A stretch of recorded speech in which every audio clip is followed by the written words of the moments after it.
Hello friends, कैसे हो आप लोग? बहुत बढ़िया ना। तो आज का जो लेक्चर है ये पूरा है रिफ्रैक्शन के बारे में। ठीक है, ये जो रिफ्रैक्शन आपका टॉपिक है ये आपने 10th क्लास में बहुत मजेदार तरीके से पढ़ रखा होगा। ठीक है, तो इसी को हम लोग फिर से पढ़ेंगे, समझेंगे, एक एक पॉइंट को बहुत बारीकी से समझेंगे। पूरे वीडियो को ध्यान से देखना है, कहीं भी कोई भी पॉइंट आपको स्किप नहीं करना है। ठीक है, तो आइए देखते हैं रिफ्रैक्शन क्या होता है। अच्छा, इसके साथ ही साथ हम लोग इसमें बात करेंगे रिफ्रैक्टिव इंडेक्स के बारे में। किसके बारे में? रिफ्रैक्टिव इंडेक्स के बारे में। स्नेल्स लॉ क्या होता है, रिफ्रैक्टिव इंडेक्स का फार्मूला क्या होता है। ठीक, तो आइए देखते हैं। जैसे ये हमारा कोई सरफेस है, ठीक, क्या है? सरफेस है। जब कोई लाइट की रेज यहाँ पे आती है, इंसिडेंट होती है, ठीक, तो यहाँ पे तीन प्रकार के फिनोमिनाज होते हैं।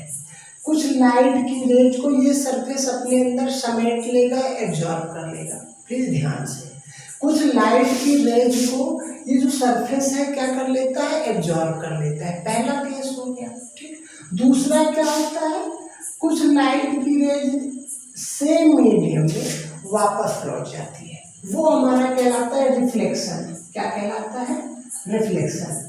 ठीक, कुछ लाइट की रेज सेम मीडियम में वापस लौट जाती है, वो हमारा रिफ्लेक्शन कहलाता है, जिसको हम लोग पहले लेक्चर में पढ़ चुके हैं। ठीक है, अच्छा, कुछ लाइट की रेज क्या हो जाती है?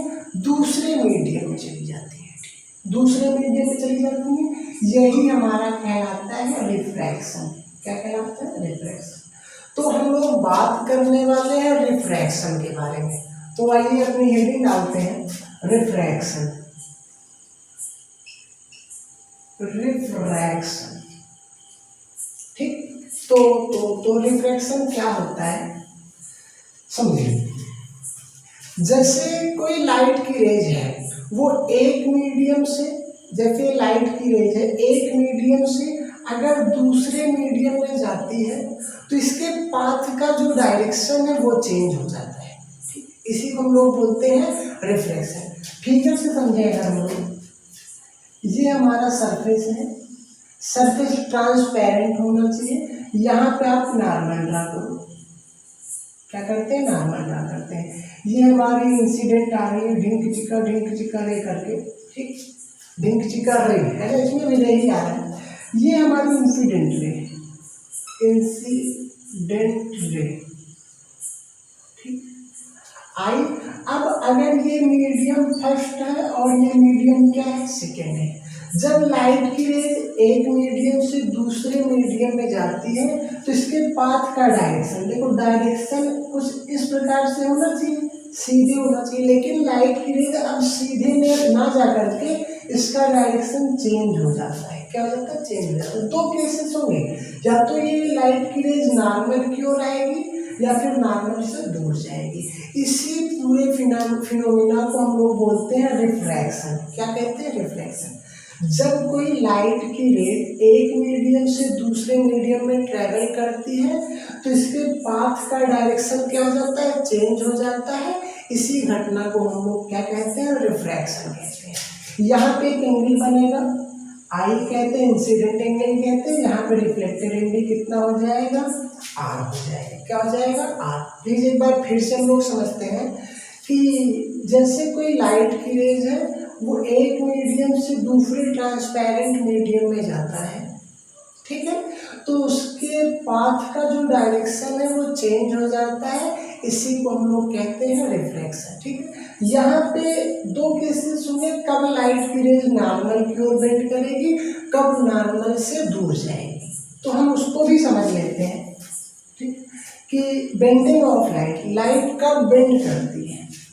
तो पहला केस अगर होता है, यहाँ पे आपका सरफेस है, आप नॉर्मल ड्रा कर लो।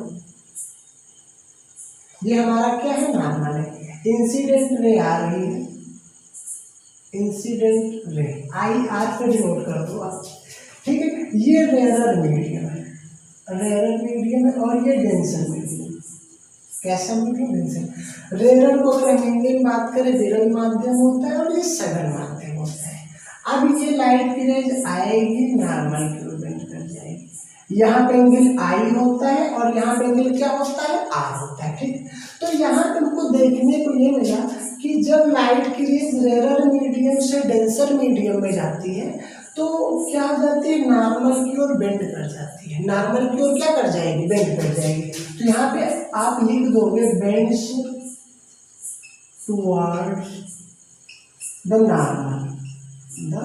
नॉर्मल।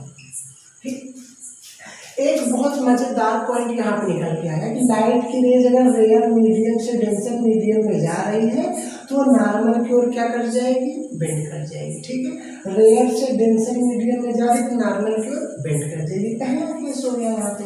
अगर हम लोग सेकेंड केस की बात करें, यहाँ पे आप सरफेस बनाओ, नॉर्मल बना लो। अब कि हम जो पहला मीडियम उसको डेंसर सपोज करते हैं, डेंसर मीडियम हो गया और ये रेयर मीडियम हो गया। ठीक, अब लाइट की रेज हमारी कोई आ रही है, यहाँ पे इंसिडेंट एंगल कितना हो गया, आर हो गया। अब ये जो है नॉर्मल से दूर हो जाएगी, यहाँ पे एंगल कितना हो जाएगा, आर हो जाएगा। ठीक, समझो यहाँ से पॉइंट क्या निकला कि डेंसर मीडियम से अगर रेयर मीडियम में जाएगी तो क्या हो जाती, नॉर्मल से दूर हट जाती। प्लीज एक बार पूरा माइंड को जो है यहीं पे लगाओ, डिस्प्ले पे लगाओ कि डेंसर से रेयर मीडियम पे जाने पर लाइट जो होती है, लाइट का जो पाथ होता है वो क्या हो जाता है, नॉर्मल से दूर हट जाता है। और रेयर से डेंसर में आने पे नॉर्मल की लाइट क्या हो जाती है, बेंड कर जाती है। ये दो केसेस हो गए। ठीक है, अब हम लोग बात करने वाले हैं लॉज ऑफ रिफ्लेक्शन के बारे में, सॉरी लॉज ऑफ रिफ्रैक्शन के बारे में। लॉज ऑफ रिफ्रैक्शन, ठीक, हाँ, लॉज ऑफ रिफ्रैक्शन। तो पहला जो होता है, पहला ये होता है कि incident ray, reflected ray and normal lies in same plane, ठीक। जो आपकी इंसिडेंट रे होती है और रिफ्लेक्टेड रे और ये नॉर्मल, ये तीनों सेम प्लेन में लाई करते हैं। तो यहाँ पे प्लेन क्या है आपका, व्हाइट बोर्ड है। क्या है, व्हाइट बोर्ड। मतलब आपकी इंसिडेंट रे भी आएगी, ठीक है, व्हाइट बोर्ड पे रिफ्लेक्ट हो जाएगी, वो भी व्हाइट बोर्ड पे होगा, नॉर्मल भी आप व्हाइट बोर्ड पे ही ड्रा करोगे। ठीक है, तो ये होता है incident ray, reflected ray and normal lies in same plane. Second क्या होता है, सेकेंड ये होता है कि इंसिडेंट एंगल, इंसिडेंट एंगल का साइन और रिफ्लेक्टेड एंगल का साइन, इन दोनों का जो रेशियोज होता है वो कांस्टेंट होता है। क्या होता है, कांस्टेंट होता है। ठीक है, उसको हम लोग रिफ्रैक्टिव इंडेक्स म्यू से डिनोट करते हैं। ठीक, इंसिडेंट एंगल का साइन और रिफ्लेक्टेड एंगल का साइन, इन दोनों का जो रेशियो होता है वो कांस्टेंट होता है, जिसको हम लोग रिफ्रैक्टिव इंडेक्स म्यू से डिनोट करते हैं। ठीक, एक बार फिर से आप ध्यान से समझो, इंसिडेंट रे, रिफ्लेक्टेड रे और नॉर्मल क्या होने चाहिए, तीनों सेम प्लेन में लाई करने चाहिए। दूसरा क्या होता है कि न्यू इक्वल में sine I by sine R. ठीक है, इंसिडेंट एंगल का साइन और रिफ्लेक्टेड एंगल का साइन क्या होना चाहिए, इनका जो रेशियो है हमेशा कांस्टेंट होना चाहिए। अब बात करते हैं ये रिफ्रैक्टिव इंडेक्स क्या होता है। ठीक, रिफ्रैक्टिव इंडेक्स क्या होता है, तो आइए समझते हैं।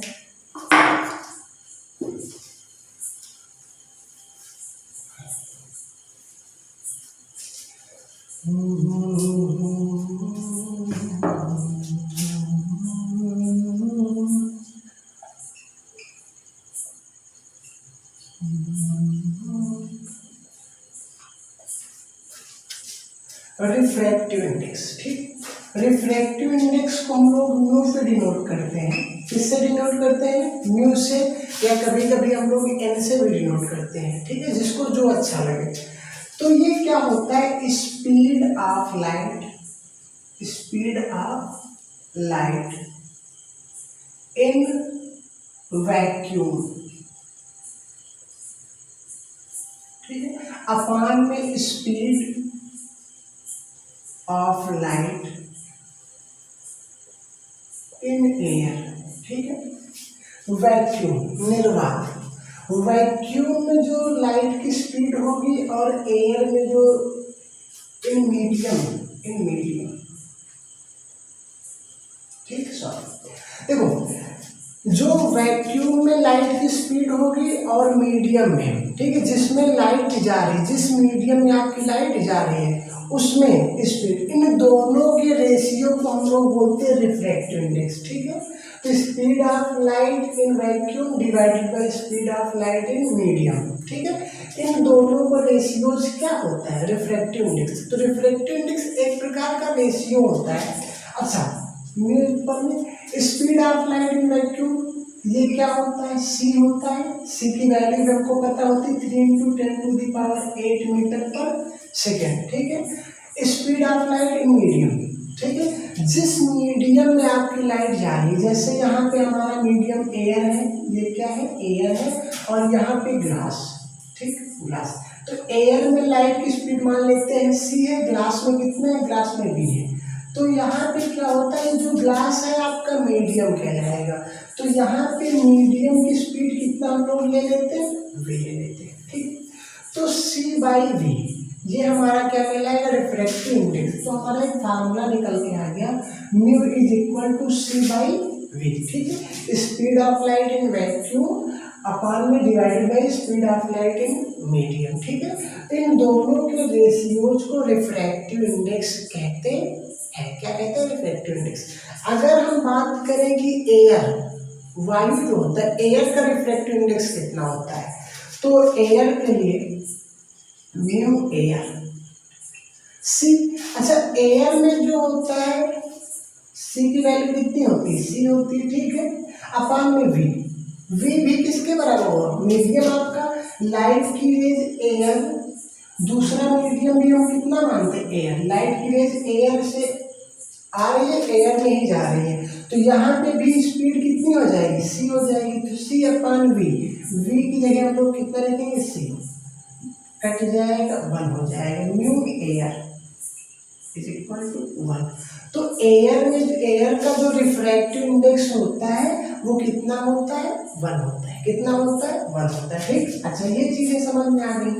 एक चीज और हम लोग समझते हैं, सी अपॉन में वी, ठीक। जिस मीडियम का रिफ्रैक्टिव इंडेक्स ज्यादा होगा उस मीडियम में लाइट की स्पीड कम होगी। ये ध्यान से, रिफ्रैक्टिव इंडेक्स ज्यादा है तो स्पीड ऑफ लाइट क्या होगी? उस मीडियम में कम होगी। क्या होगी? कम होगी, ठीक है। अच्छा, जो म्यू होता है इसकी वैल्यू हमेशा 1 से ज्यादा होती है। क्या होती है? म्यू की वैल्यू 1 से हमेशा क्या होती है? ज्यादा होती है। एयर में कितना होता है? 1 होता है, ठीक है। अगर किसी अदर मीडियम में आपकी जो लाइट रेज है वो अदर मीडियम में जा रही है तो वहां पर रिफ्रैक्टिव इंडेक्स की वैल्यू 1 से क्या होगी? ज्यादा होगी, ठीक। फिलहाल आप ये समझो कि रिफ्रैक्टिव इंडेक्स अगर ज्यादा है, ठीक है, तो स्पीड ऑफ लाइट क्या होगी? कम होगी। जैसे समझते हैं, नॉर्मल बना लो, लाइट ये हमारा एयर है और ये हमारा ग्लास, क्या है? ग्लास, ठीक। इतना होगी। एयर में क्या होगी? लाइट की स्पीड ज्यादा होगी, ग्लास में लाइट की स्पीड क्या हो जाएगी? कम हो जाएगी। क्यों कम हो जाएगी? क्योंकि जो ग्लास का रिफ्रैक्टिव इंडेक्स है ये क्या होता है? ज्यादा होता है। ग्लास का जो रिफ्रैक्टिव इंडेक्स होगा ये ज्यादा होगा, तो यहाँ पे ग्लास में आने के बाद जो लाइट की रेज है, लाइट रेज की जो स्पीड होती है वो क्या हो जाएगी? कम हो जाएगी, ठीक है। तो कहने का मतलब ये है कि जो रिफ्रैक्टिव इंडेक्स होता है वो एक नंबर होता है। क्या होता है? एक नंबर होता है जो कि ये बताता है कि स्पीड ऑफ लाइट, ठीक है, एयर की तुलना में कितना कम है या फिर ज्यादा तो हो ही नहीं सकता, ठीक है, कितने गुना कम है। तो रिफ्रैक्टिव इंडेक्स एक नंबर होता है, ठीक है, जो ये बताता है कि उस मीडियम में, जिस मीडियम में लाइट की रेज जा रही है उस मीडियम में स्पीड, लाइट की स्पीड कितने गुना कम होगी, ठीक है। ये आपको समझ में आना चाहिए, ठीक है। म्यू इक्वल में सी बाई क्या होता है? वी होता है, सी बाई वी। अच्छा, ये चीज हो गई। एक फार्मूला इसी से रिलेटेड हम लोग और डिराइव करते हैं। जैसे यहाँ पे आप नॉर्मल बनाते हो, ठीक है, ये रेयर मीडियम है और ये हमारा क्या है, डेंसर मीडियम। इंसिडेंट रे आ रही है, रिफ्लेक्ट हो गए, नॉर्मल की ओर बेंड कर जाएगी। यहाँ पे आई होगा, यहाँ पे एंगल कौन सा होता है, आर होता है। रेयर मीडियम का रिफ्लेक्टिव इंडेक्स हमने कितना सपोज कर लिया, μ1। इसका हमने कितना सपोज कर लिया, μ2 सपोज कर लिया, ठीक है। डेंसर मीडियम का रिफ्लेक्टिव इंडेक्स ज्यादा होगा, हमने अभी पढ़ा था। जिस मीडियम में लाइट की स्पीड कम होती है, ठीक है, उसका रिफ्लेक्टिव इंडेक्स क्या होता है, ज्यादा होता है। हमको पता है कि डेंसर मीडियम में लाइट की स्पीड क्या होगी, कम होगी, तो इसका रिफ्लेक्टिव इंडेक्स क्या होगा, ज्यादा होगा, और μ1 की वैल्यू क्या होगी, कम होगी, ठीक है। पहली बात आ गई, हमको फार्मूला निकालना है, ठीक। तो μ1 का formula μ equal C upon V है, तो μ1 इक्वल में हो जाएगा सी अपान में कितना, v1। इक्वेशन फर्स्ट हो। μ2 इक्वल हो जाएगा सी अपान v2। पहले मीडियम में, ठीक है, लाइट की स्पीड v1 है और दूसरे मीडियम में कितना, v2 हम ऐसे मान लेते हैं, सेकेंड। अब μ2 अपान μ1, μ2 बाई μ1, ठीक है, μ2 बाई μ1। μ2 की वैल्यू कितना आप रखते हो, सी अपान v2 अपान में μ1 की वैल्यू सी अपान v1, सी अपान v1। सी से सी कैंसिल हो गया, μ2 अपान μ1 आपका आ जाएगा v1 अपान में कितना, v2, ठीक है। μ2 अपान μ1 को आप लिख सकते हो, क्या लिख सकते हो आप, इसको हम लोग लिख सकते हैं, कहाँ पे लिखें, μ21 is equal to v1 by v2, ठीक। तो ये हमारा फार्मूला निकल के आएगा। μ2 बाई μ1 की वैल्यू, आई मीन इसका जो फार्मूला होता है, v1 अपान कितना हो जाएगा, v2 हो जाएगा, ठीक है। ये चीज हो गई।